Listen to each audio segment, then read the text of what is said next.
here from Total Wellness Health Coaching. Welcome to my channel. We've been in my office talking Disney World, gluten-free, different things. And today we're back in the kitchen, as you can see, and I'm making one of my very favorite things, and that is biscuits.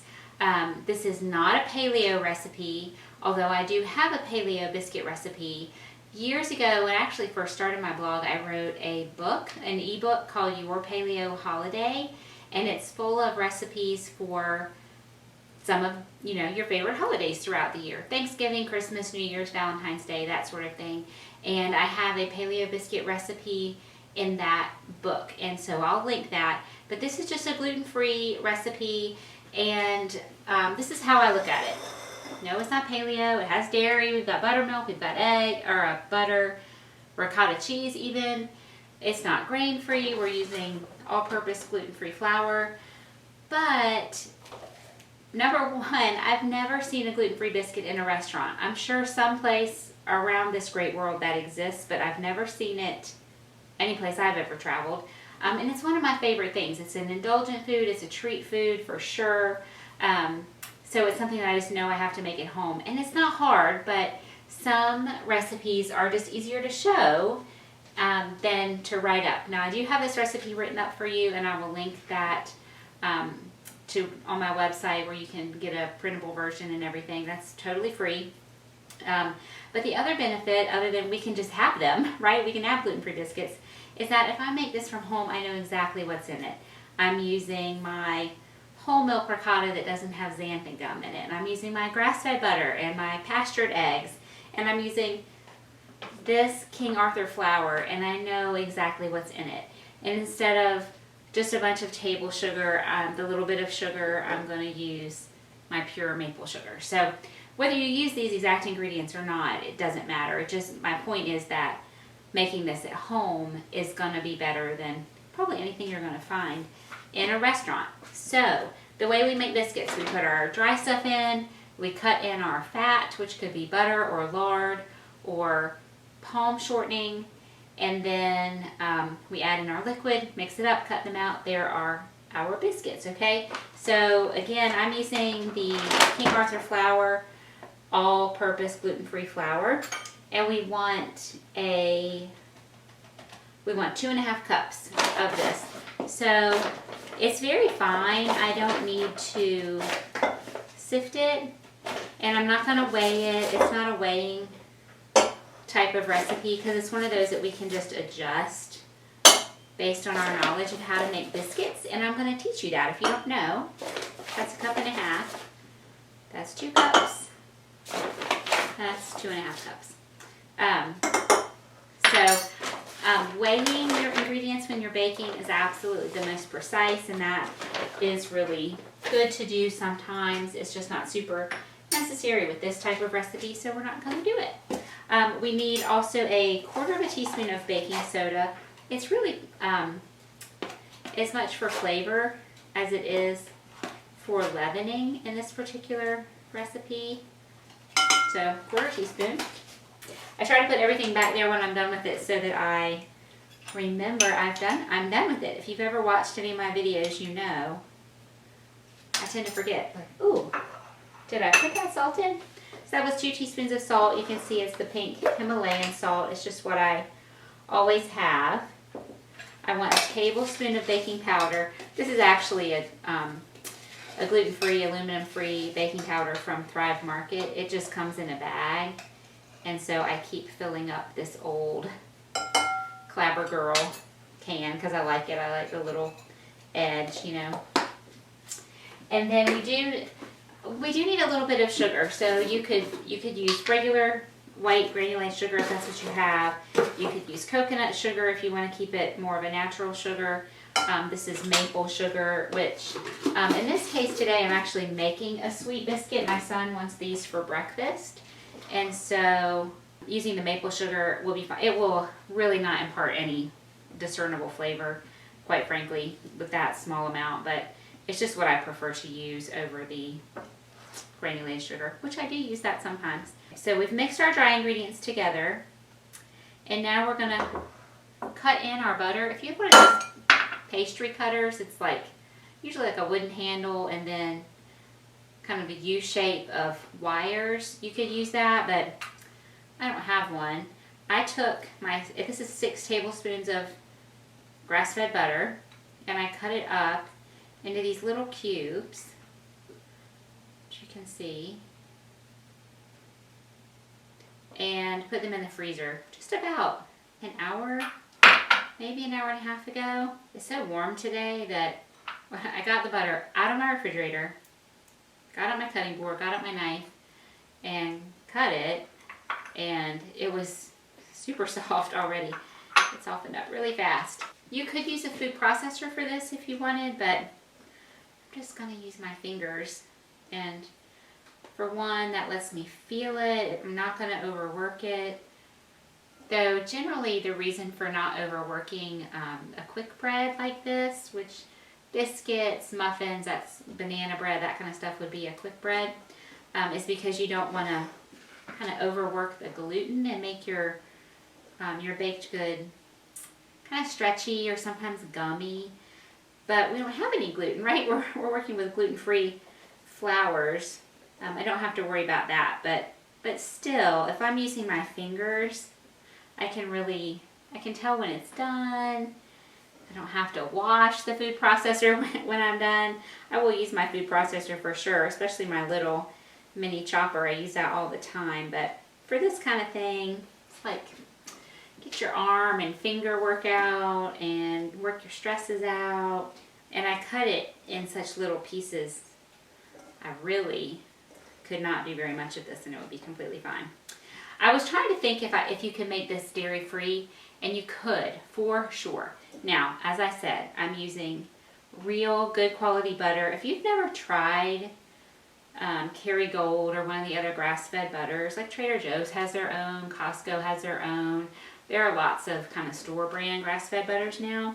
And you eat butter, try it, because it does taste so much better than that like white butter that is just regular, unsalted or salted kind of grocery store butter. So our butter has nice flavor. I'm using buttermilk. There is a little bit of ricotta cheese, which I'll talk about that in a second. So this dairy actually has flavor. But if you wanted to make these dairy free, you could use lard, a good quality lard, which is kind of traditional for biscuits. You could use a good quality, sustainably sourced palm shortening. I recommend Tropical Traditions. Actually, I think they're called Healthy Traditions now.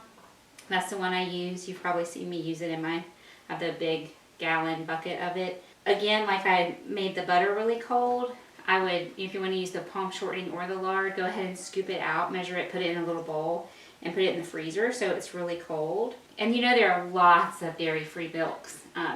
Because buttermilk has that acidic flavor, what I would probably do is take your milk of choice. Coconut milk would not be my choice just because I don't like it, but it does have fat in it, although usually the buttermilk you can buy in the grocery store is non-fat, but it is creamy. I don't know what that magic is of buttermilk, honestly. But to simulate a little bit of that flavor, you want to add just a little bit, like up to a teaspoon of fresh lemon juice to whatever milk you use. So almond milk is generally my go-to, but like I said, there are a lot of dairy-free milks you could use. I don't know about the ricotta cheese. What could be a good substitute for that? Maybe a dairy-free. There's that Kite Hill brand cream cheese. To be perfectly honest, I don't really know what the ricotta cheese does. So I was watching YouTube one day,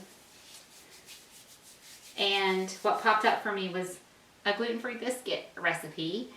And so I was intrigued by this lady's recipe, and it had ricotta cheese in it, which I'd never heard of before. Okay, let me wash my hands. Well, I wrote down her recipe. You can see I've made a little well in my dry ingredients, including the butter, and I'm going to put my liquid in here and kind of mix it up.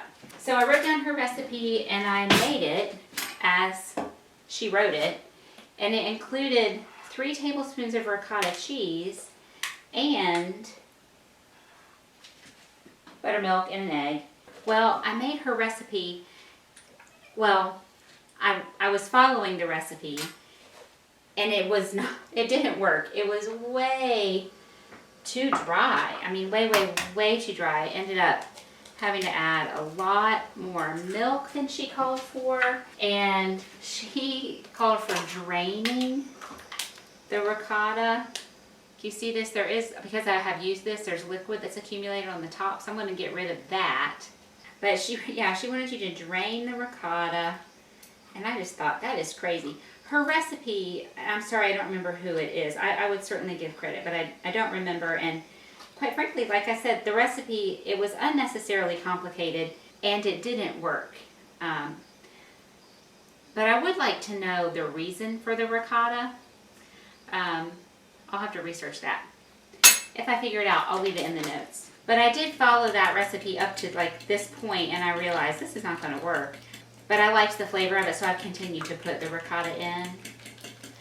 So here you go. I've made the well. I put my liquid right in the middle. I'm mixing the liquid together right here. And then I'm going to use my rubber spatula and just mix the dry in. So I put in a cup of buttermilk, and now remember we talked about not weighing the flour. Because I didn't weigh the flour, that's a variable. Those of you who are scientists, you understand the scientific method and variables, right? That's a variable. Also, the humidity in the air is a big variable. So it's pretty humid here right now, and so I thought I might need a little bit less of the milk.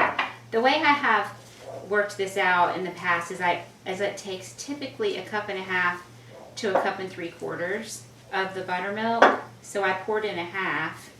See, I still have a lot of dry right there. You don't want too much. You don't want it to be sloppy and messy and difficult to deal with, but you've got to get your dry all incorporated.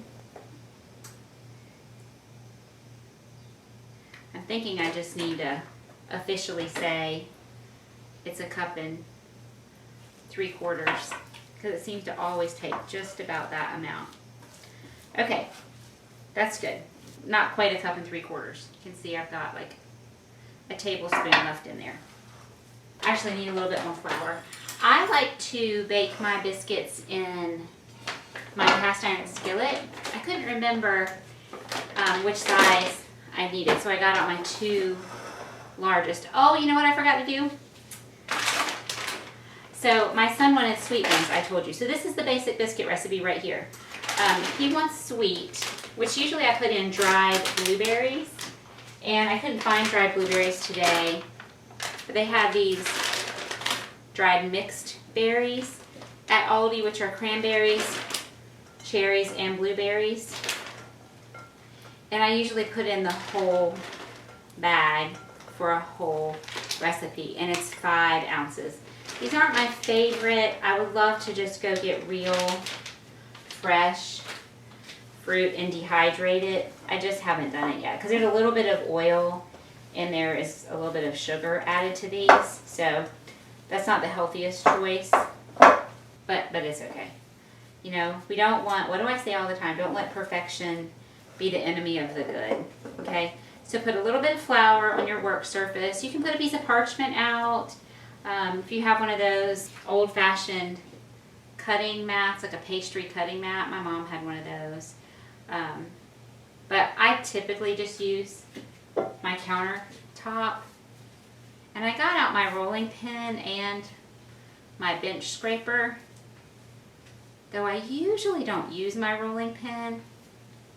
So I've kind of rolled it around in this flour so there's a nice little coating all around. The dough is so nice and soft that the only reason really to use your rolling pin is if you don't want the little finger marks, which, you know, it's just my family, who cares? But if you're serving guests, maybe you think they wouldn't like to see your fingers. This is an old can that my grandfather shaped to be a biscuit cutter for my grandmother. And one side was a biscuit. She didn't really make biscuits that I recall, but this side is round and this side is kind of squished in because she would use it for a cookie cutter to make Easter egg cookies, Easter egg shaped sugar cookies. So just go around, cut out your biscuits. When you get to the end, you'll have to roll the dough up gently, pat it out again, and keep cutting it out until you've used up all your dough.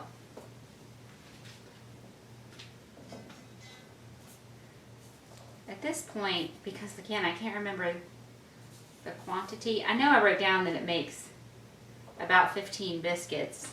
And I have 1, 2, 3, 4, 8. I have 10 in there. I think I'll get my smaller pan out.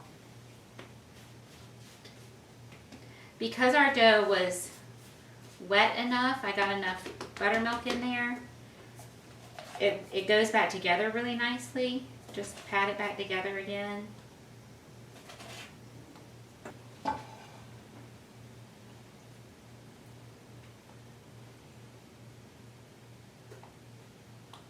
Okay, there we go. In the 450 degree oven for, it'll take about 15 minutes, but I'll set my timer for 12 and start watching them. Okay, the biscuits are out of the oven. I apologize for the weird lighting. It's just that time of year where this time of day, which is like cooking dinner time, 5 o'clock-ish, the light's kind of harsh in the kitchen, and I can only do so much about that. So I apologize. Hopefully you can see okay. So because these are sweet biscuits, we're going to make just a little glaze. So I'm going to show you how I do that. Number one, I don't really measure, but if I had to guess, that's between 1/3 and 1/2 cup of powdered sugar. This is my favorite powdered sugar, and I'll tell you why. This is the organic powdered sugar from Thrive Market. You know I talk about them all the time. I'll put the link down below in the description.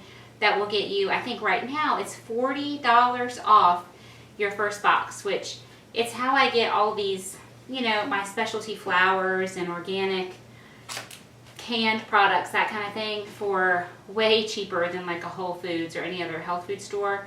Love, love, love Thrive Market. I have other videos about them, so if you want to just find out about that, I'll link those below. But this one, it's organic cane sugar and organic tapioca starch, because so many people are allergic to corn these days.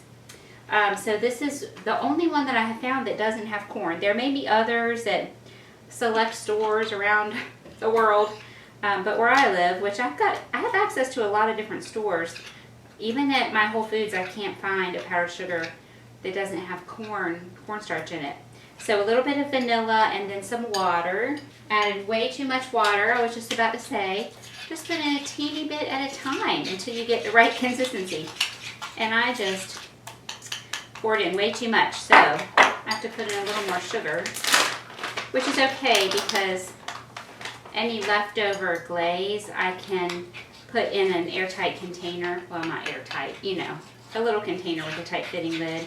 Stick it in the fridge and it will last until I make another batch of biscuits.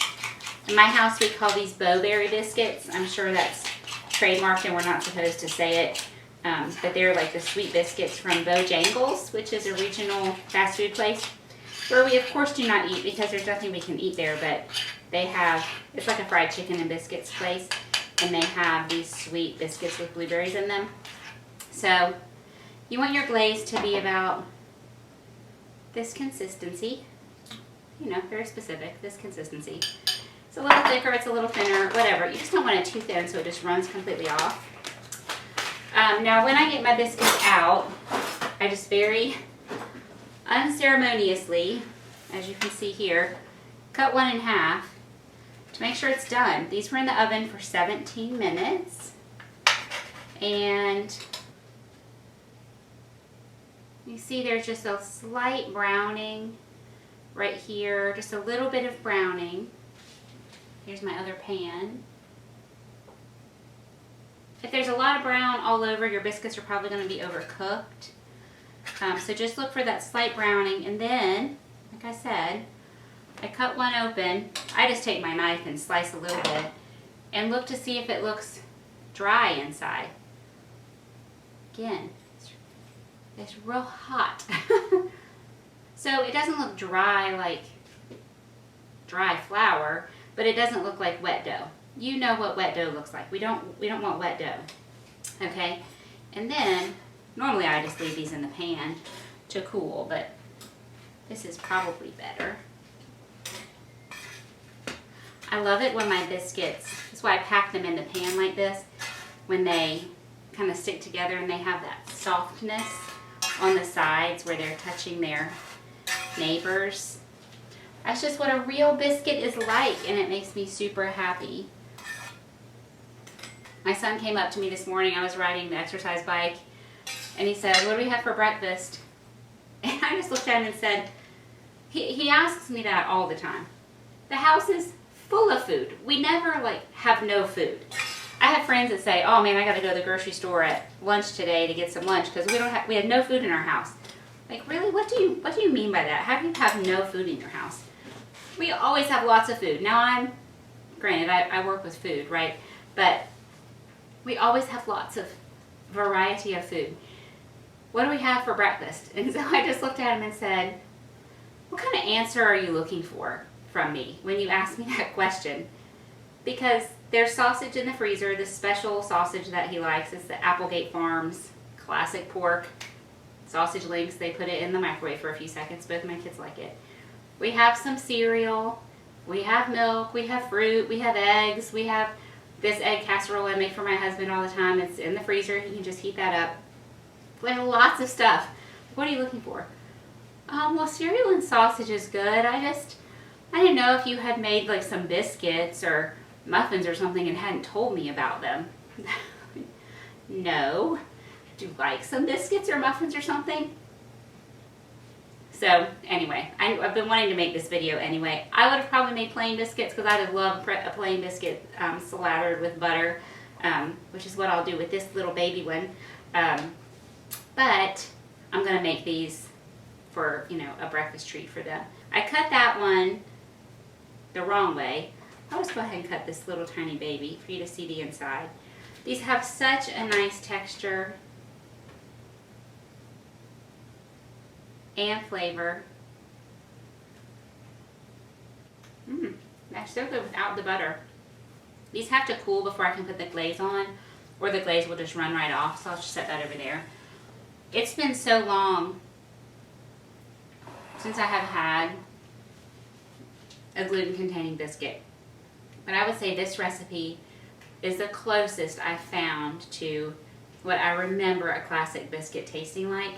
So I did some research on the ricotta cheese, and the best I can find is that it helps with some tenderness of the dough and moisture, keeping them from being too dry. I don't know. It seems to be magic. I haven't made this recipe without the ricotta. I have made lots of gluten-free and paleo biscuits, quite frankly, and I've never used ricotta until now. And these are by far my favorite. The ones I made with sourdough starter, those were really, really, really good.